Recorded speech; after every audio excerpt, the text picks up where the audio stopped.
Hello everyone, welcome back into this channel. So in this video I will like to show you the way how to turn off the comments sections of the post or the content of your Instagram. So sometimes we cannot avoid the bad comments coming for our post of the content on Instagram.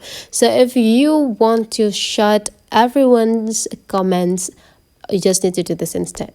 Open your Instagram, open your profile, and you just need to decide which comments or which post that you want to turn off the comments then. So here I will let you shut or turn off these comments. You'll see here there's still a comment sections. So to turn off the comment section, go click these three small dots, and after that there will be like several options, and just take a look on the third line. There will be turn off commenting. Go click them, and the comments button will be disappear and the comments are off. Information will be shown here. So that is the way how to turn off the comment sections of your Instagram post. Hopefully this tutorial today is useful for you guys. So thank you for watching, and I will let to see you for the next tutorial.